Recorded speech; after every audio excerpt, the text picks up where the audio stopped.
Somewhere in the Atlantic, a country carries the name of a color it doesn't really have. Cabo Verde, the Green Cape. The name promises green, but the land gives you brown. Bare volcanic rock, Saharan dust carried across the sky, and rainfall so scarce that some islands almost never see it. 10 volcanic peaks emerge from the Atlantic just off West Africa, and one of them shelters a village built inside the mouth of an active volcano. Around 500,000 people call these islands home.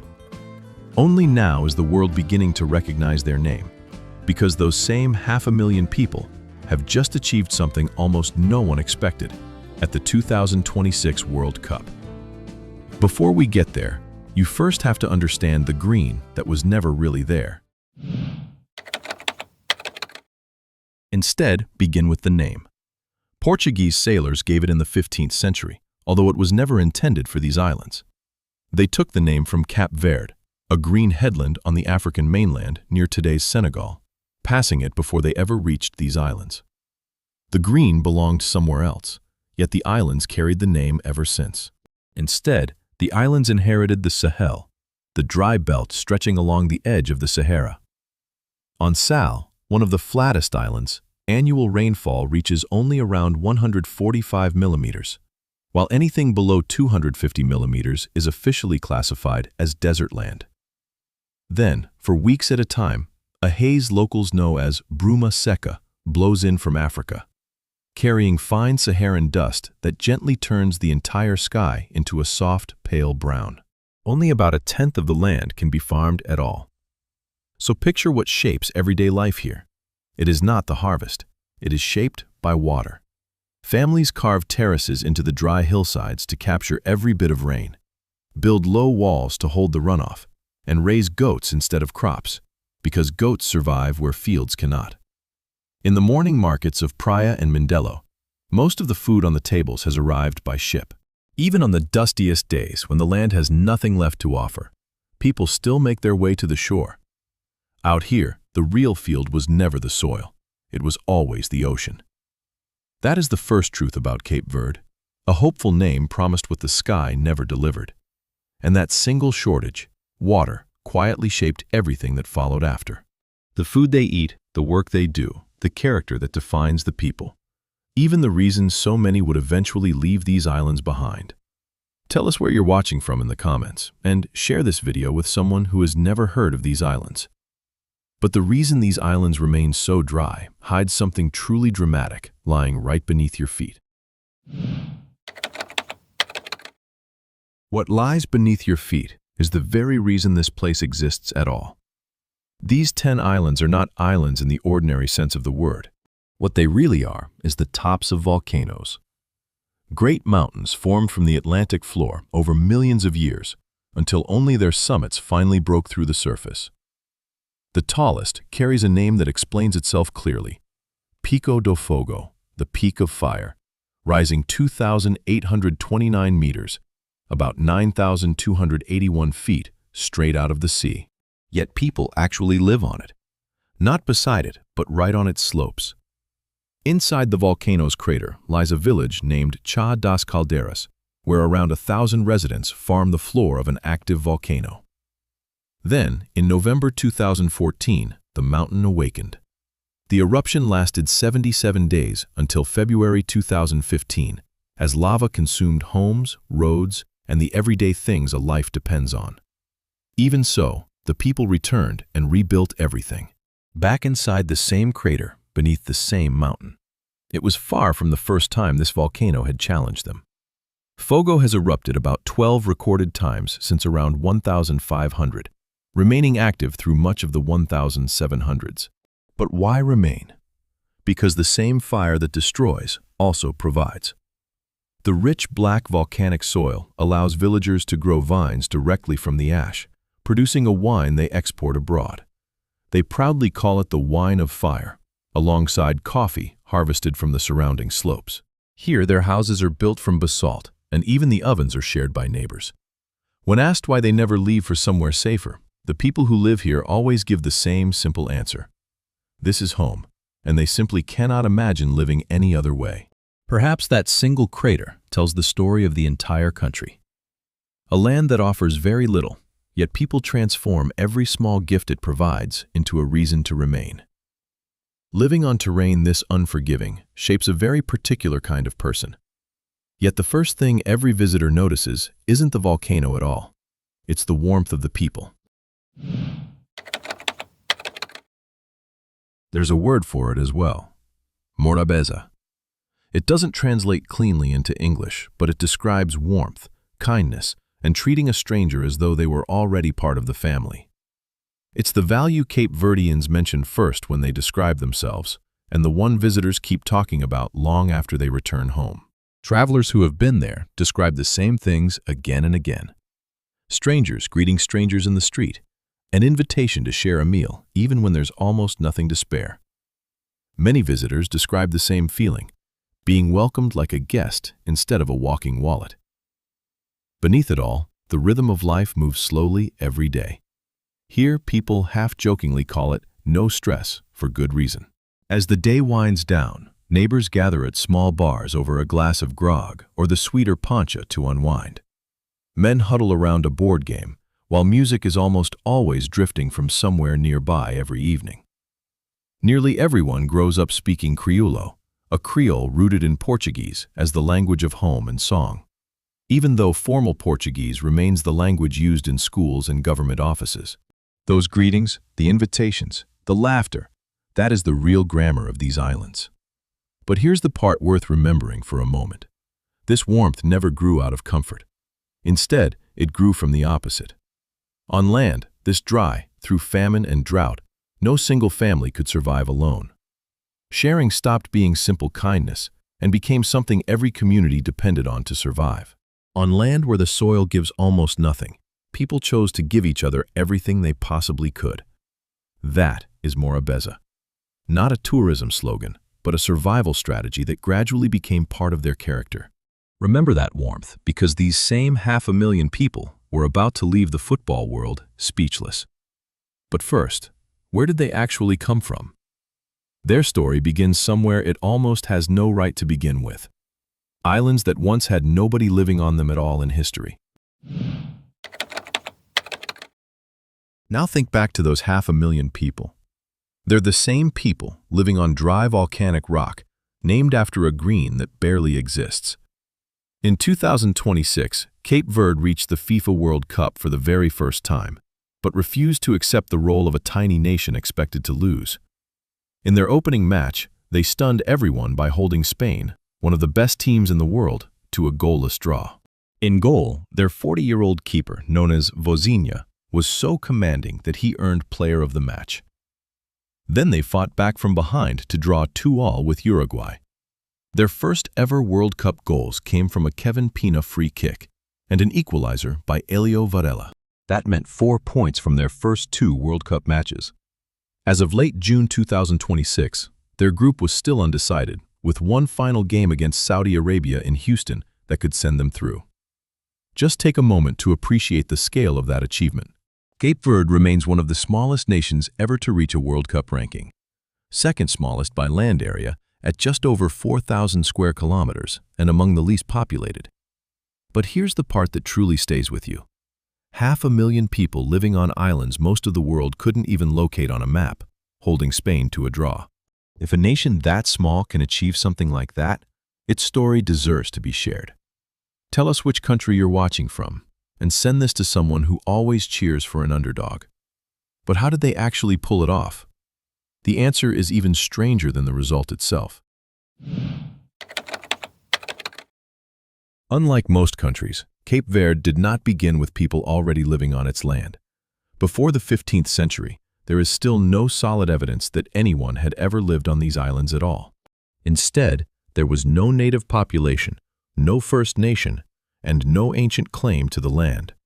These islands remained empty in the Atlantic, one of the very few strategic places on Earth that nobody called home. When Portuguese navigators reached them between 1456 and 1462, they found no one. Now pause for a moment and think about what that really means. Every person who calls Cape Verde home today descends from someone who arrived after that point. There has never been an indigenous Cape Verdean population, and there never was. Those islands were a blank page, and nothing written on a blank page is ever neutral. Every line records who was holding the pen at the time. That single emptiness became the hinge on which the country's entire story would turn. Soon enough, an empty but perfectly positioned group of islands in the middle of the Atlantic, just as Europe was learning to cross it, was never going to remain unnoticed for long. Ships sailing south and west needed somewhere to take on water, salt, and supplies before the long ocean crossing. These islands happened to sit directly along that route. Empty land in the wrong place often stays empty, but empty land in the right place becomes a crossroads, whether the people who arrived there ever chose that fate or not.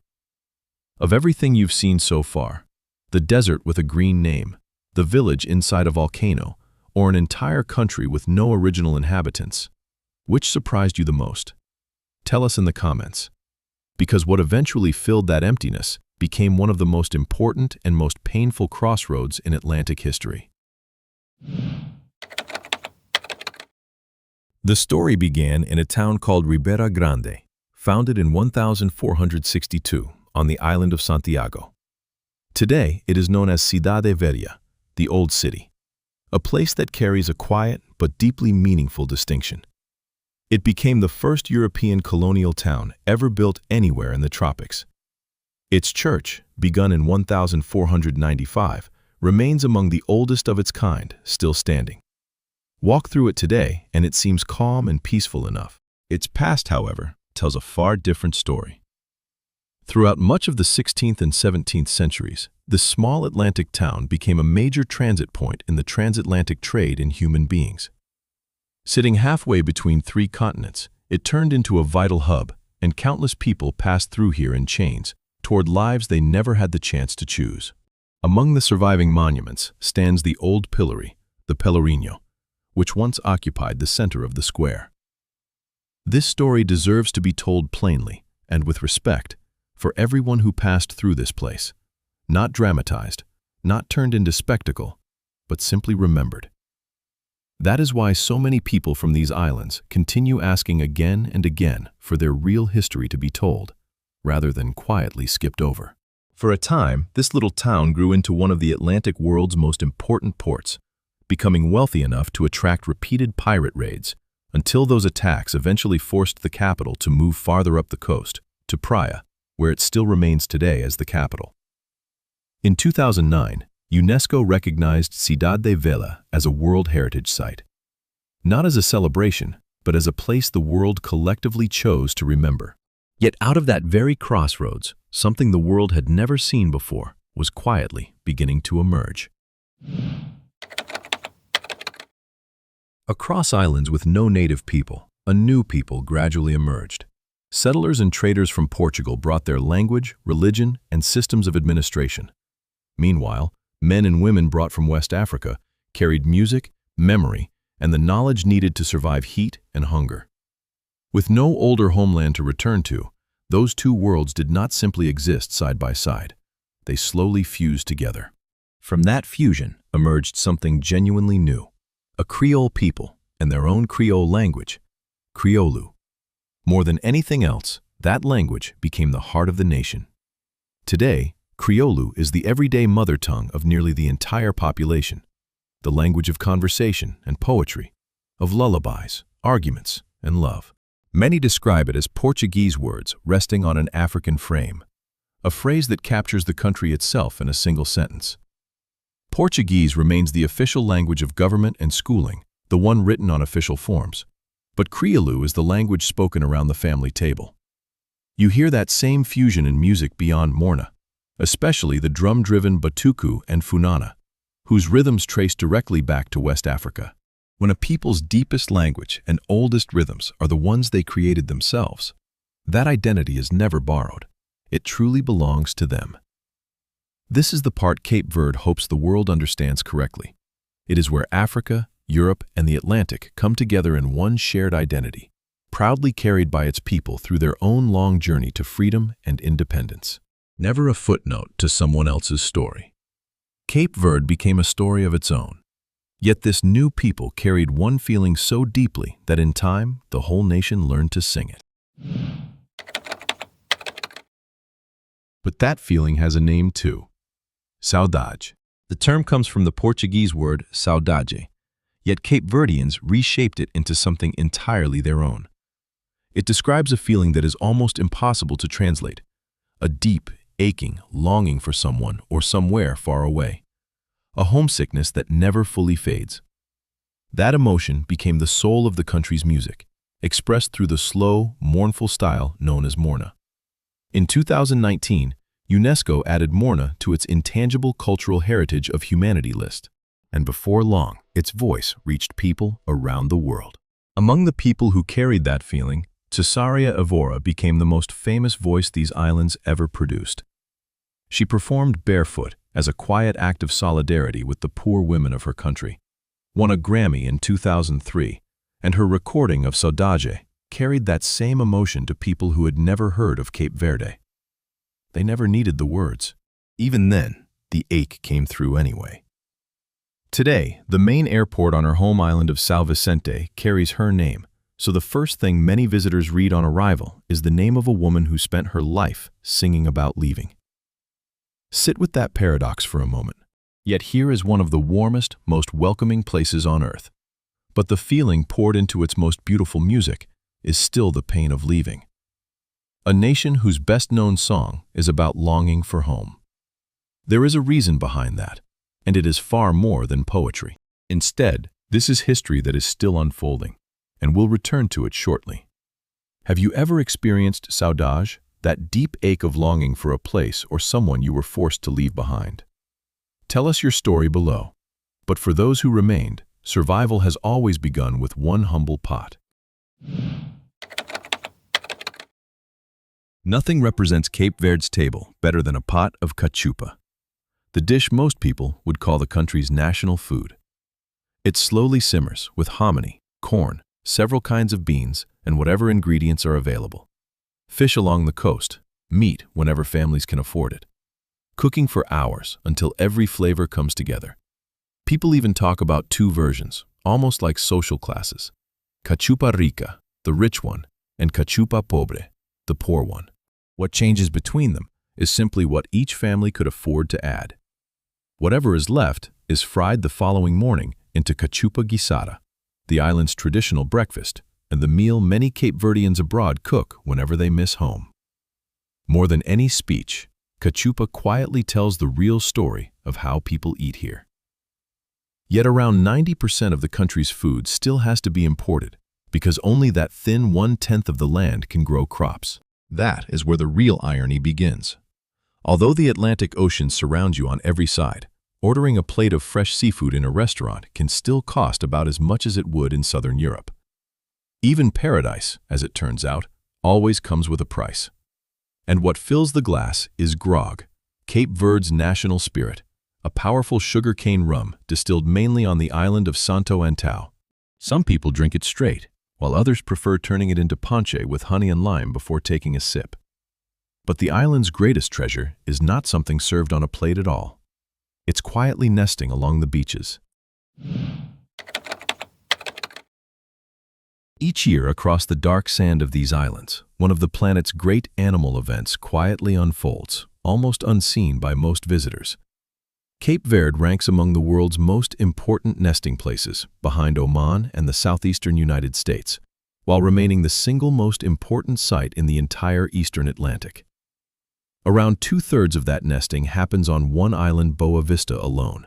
For years, though, the story was moving in the wrong direction, with turtles being taken for their meat. Then the story began to shift.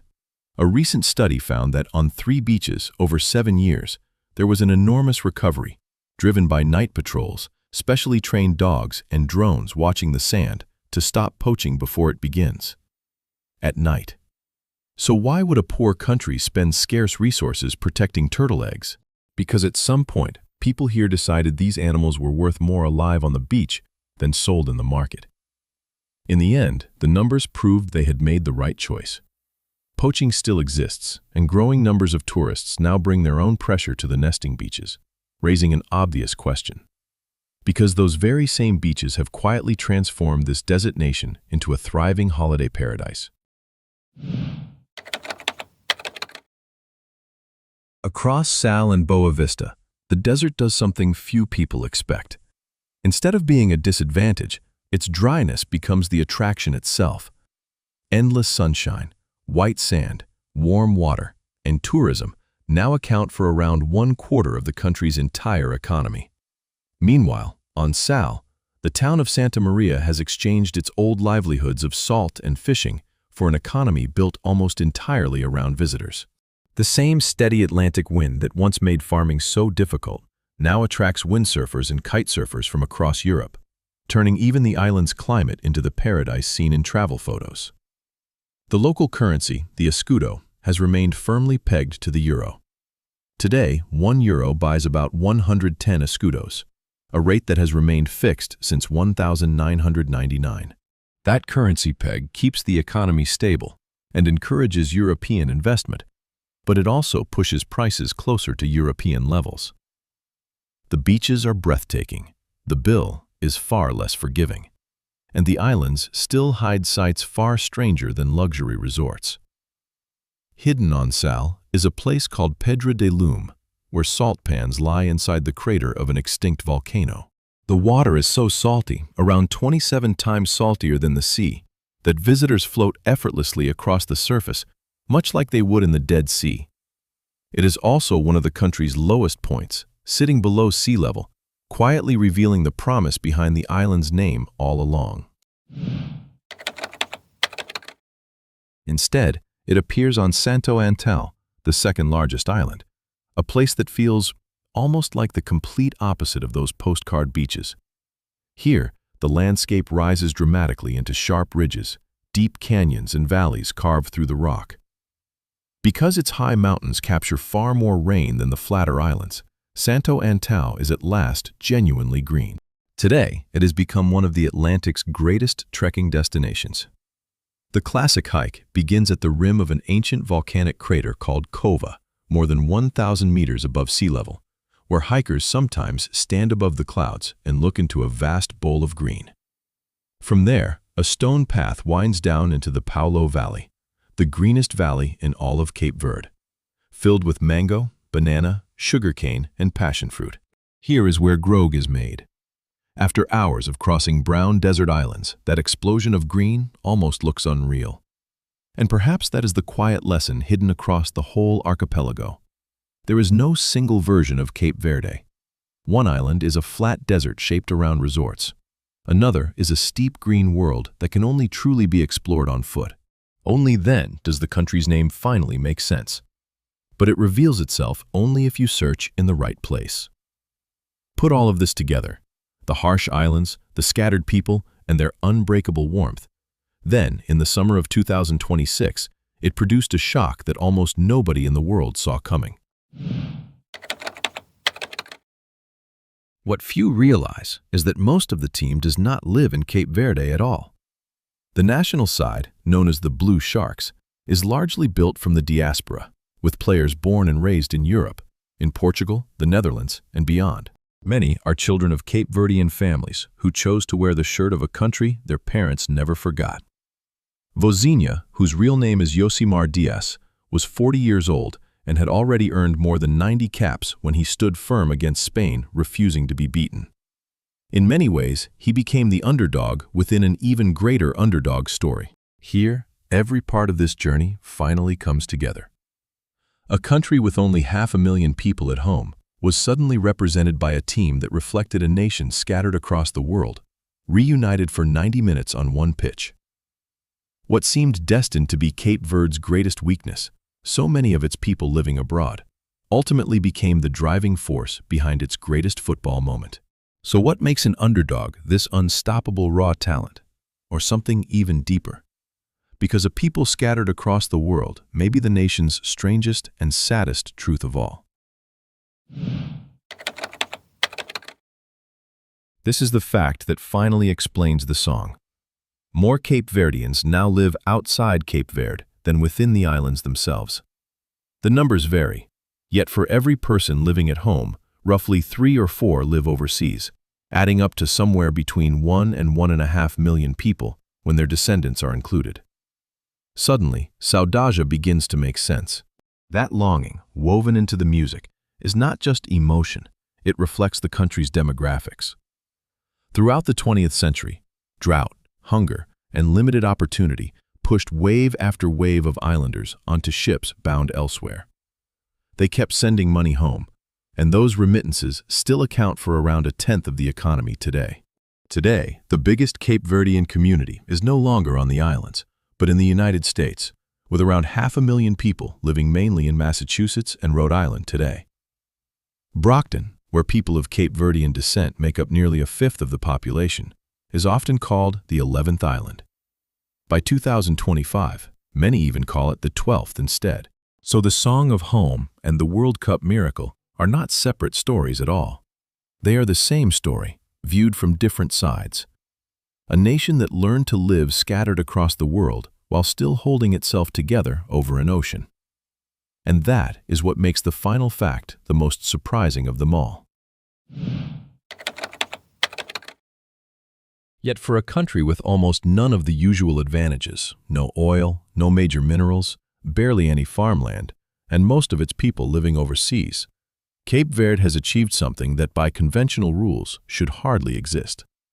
Since gaining independence in 1975, it has become one of Africa's most stable democracies, consistently ranked among the freest by international monitors, with power passing peacefully from one elected government to the next.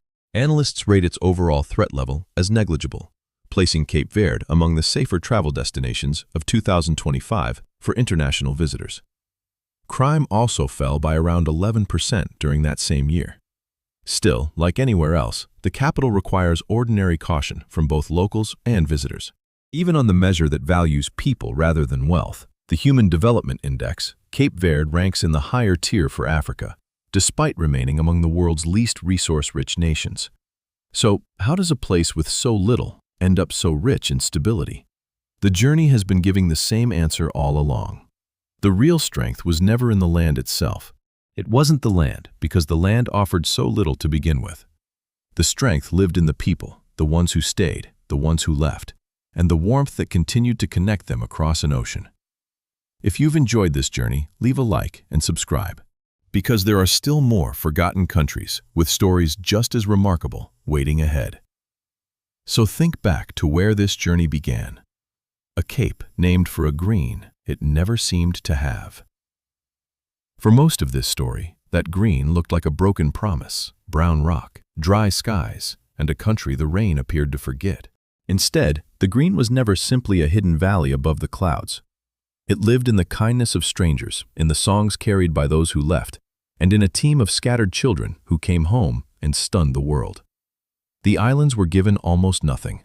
Their people created almost everything. Perhaps that's the quiet question Cape Verde ultimately leaves behind. How much of the wealth you believe you have simply comes from the place where you happen to be born?